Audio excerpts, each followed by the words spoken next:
What's up, guys? Welcome back to the channel. Well, first of all, I have to apologize to you for not making a immediate reaction video right after the match has ended. I had to go to work, and yes, I am tired. I did not sleep. I'm bummed out. Novak is injured. He lost. He may retire.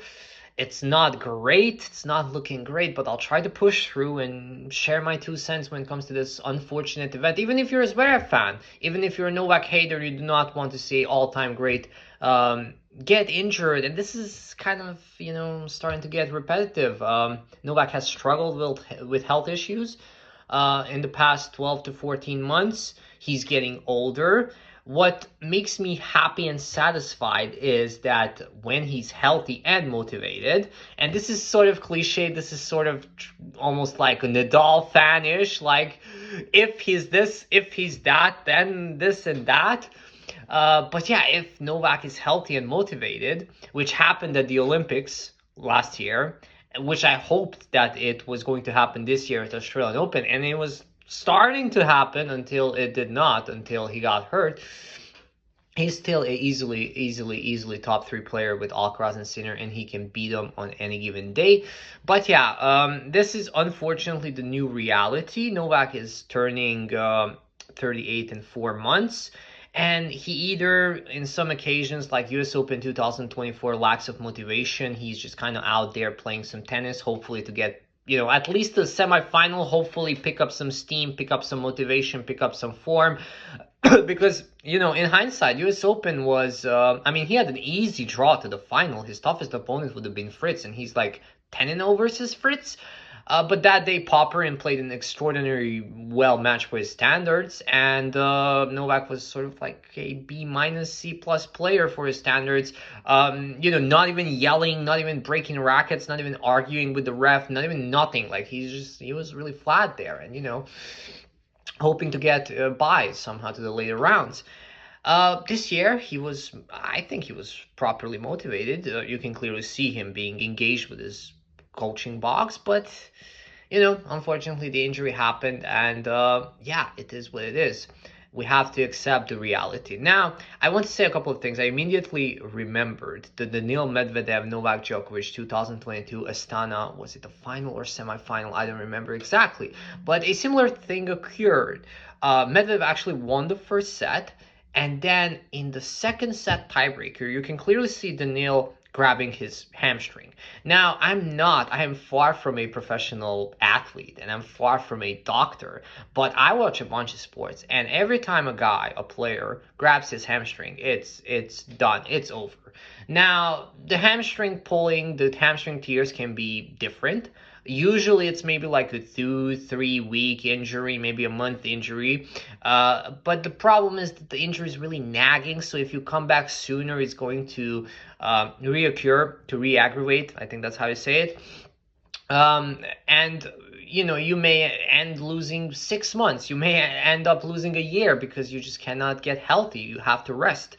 So during a tennis tournament, you cannot rest. You can rest for 3 days, which was really unfortunate. This is the longest design break between 2 matches in a Grand Slam tournament, but it obviously wasn't enough. He probably needed 3 weeks of rest to get healthy to face Alexander Zverev. So yeah, and also the worst hamstring injury is when you have to have a surgery, like for example Bukayo Saka had from Arsenal. He had that surgery I think a month ago maybe, and he's still going to be out for a couple of months. And a hamstring surgery can mean that you're never going to be the same player you once was before the injury. So hopefully Novak doesn't require a surgery. I wanted to say my thoughts on Novak's potential 25th Grand Slam. Apologies for that. I think his best shot will be at French Open 2025. Now, why is that the case? I don't think that Novak is good enough to beat Carlos Alcaraz at Wimbledon. I think Alcaraz is faster, quicker, stronger, younger, better volleys, better reflexes, better passing shots. He just does everything better on grass than Novak. Novak has the experience, but Alcaraz is just better right now. And there are some other guys who can maybe challenge, maybe even beat Novak. For example, Sinner. At US Open, there's always something wrong with that tournament. Like lack of motivation, losing some finals, wind, humidity, heat. Like there is just something wrong with that tournament. He actually has more semifinals at the US Open than he has in Australia, but he only has 4 titles. He's 4-6 in finals, same as LeBron James in the NBA finals, and he's he's the Michael Jordan of tennis. So it's really, I don't know, not his tournament. So somehow he usually finds the way to not win it. But at the French Open, despite having 3 titles, he easily, without Nadal, could have been a 7-8 time champion. I'm not going to say 10, but I'm only going to say that he has 8 losses to Nadal.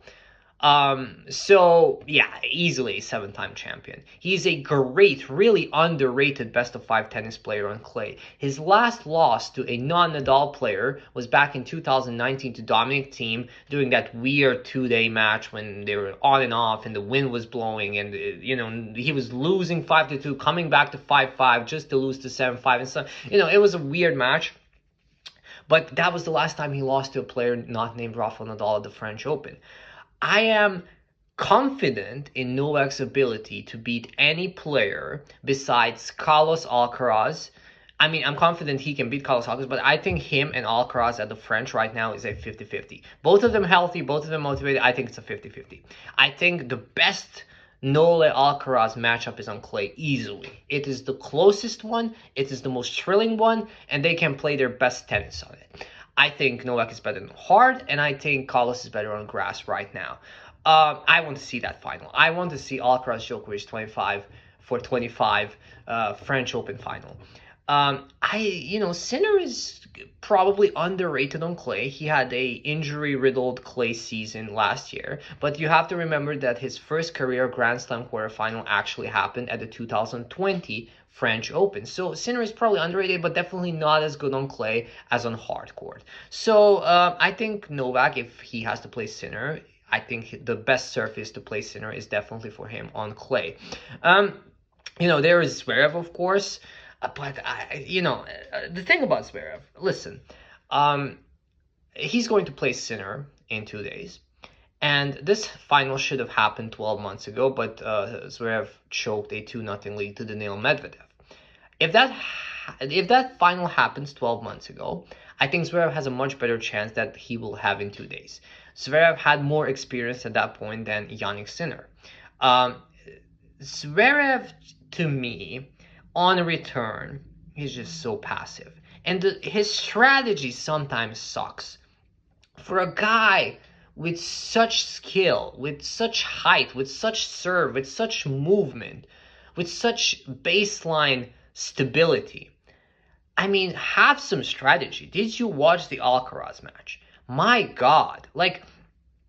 Did you actually pay attention with what Novak struggled? Novak struggled with sudden movements to his forehand side. The last step was always bad, and he was playing all or nothing shots. He wasn't sliding. Novak struggled with serves stretching out, wide serves on his forehand side. What does Zverev do? Here and there, like a blind squirrel finds a nut here and there. The broken clock is right twice a day type of logic. He finds that wide serve, which Novak doesn't even try to return it, but he does not push at Novak's forehand. He's just playing these cross-court backhand rallies versus Novak. It's like, what are you doing? I'm a Novak fan. I'm happy, but my God. I mean, you can clearly see. I mean, yes, there were occasions when Novak had a poor first set and he was out of it, and then maybe something happens. He gets riled up, he takes a medical timeout, takes some medicine or something like that. You're maybe expecting for that to happen. But my God, it's like, dude, at least try to play wide shots at his forehand. What are you doing? If Novak plays Sinner today, Sinner beats him 6-2, easily. Zverev is sometimes, when it comes to being clutch and being strategic, there are some things missing.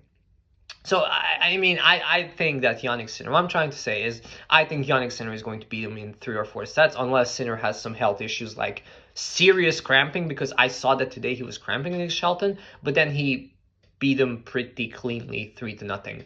So, anyways, I think this was kind of a everything in one sum up of what happened. I think that Sinner wins this tournament. I think Novak's best shot at winning 25th Grand Slam is at the Roland Garros.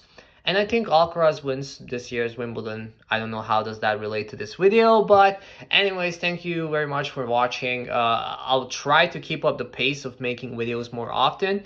I found my passion of making videos about tennis again, which is great. And